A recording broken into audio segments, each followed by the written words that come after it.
Are saltwater tanks good for beginners? Absolutely, if you do it right. Doing it right means starting with a realistic goal, a 120-gallon mixed reef tank packed with all sorts of different kinds of corals is not a great place for a beginner to start. Why not? The amount of knowledge you need to acquire is so massive that it's unrealistic. And on top of that, it's impossible to have the necessary experience to grapple with problems when they arise. But setting up a 40-gallon aquarium with some really cool fish, some interesting cleanup crew members, and a few easy to care for corals is a fantastic place for a beginner to start. There's a lot to learn in this hobby, and that's a good thing because it means that this hobby will stay fresh and interesting for many, many years. I'm a decade in myself, and I look at much more knowledgeable colleagues like Thomas and realize I have so much more to learn. The problem with the breadth and depth of this hobby is there is a lot of different information a beginner needs to learn and a lot of experience they need to gain, but a beginner doesn't need it all at once. A beginner starting at zero needs to learn quite a few different things, but they don't need to learn everything in this hobby to be successful starting out. The key topics for a beginner are water, the nitrogen cycle, basic gear, testing, lighting, flow, and maintenance. Beginners don't need to know about all the different kinds of fish species, their specialized diets, the different kinds of coral warfare, deep versus shallow sand beds. The list goes on and on for the things that a beginner doesn't need to know starting out. Beginners just need to be given a path to follow. It needs to be concise, clear, well laid out with an end result that is something to be proud of and beautiful to behold. If a beginner is able to successfully set up their first aquarium, not only do they now have a much greater knowledge for this hobby, but they have the confidence to move on to something that might be bigger and a bit more complicated. There are a ton of benefits to saltwater aquariums, and here are a few I could think of off the top of my head. You're going to learn a ton about marine biology,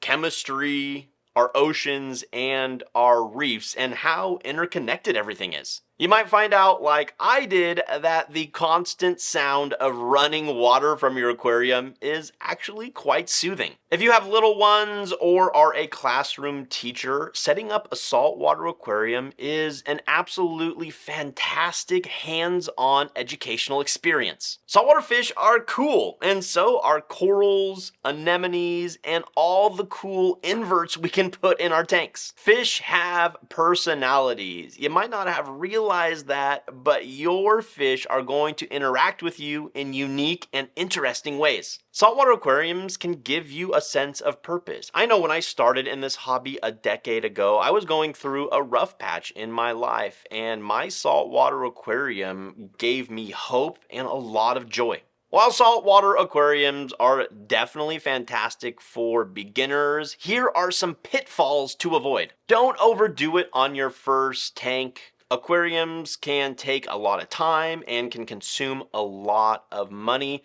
so maybe start out a little bit smaller than your dream tank to get your feet wet to see if this is going to be a long-term hobby for you or not. Don't get advice from forums. Seriously, if you're a complete beginner, stay away from forums. I'm not bashing on forums. Forums have fantastic members and fantastic information, but until you have a solid knowledge base, all the differing opinions will just confuse you. Don't underestimate the cost. If you think something's gonna cost $500, then double it to $1,000. I made a video recently where I said double how much you think you're going to spend, and somebody left a comment and said, actually, I would say multiply it times 4 or 5. Just realize that the saltwater aquarium hobby is gonna cost more than you originally think. Get your partner's approval beforehand, whether it's a boyfriend, girlfriend, spouse, significant other.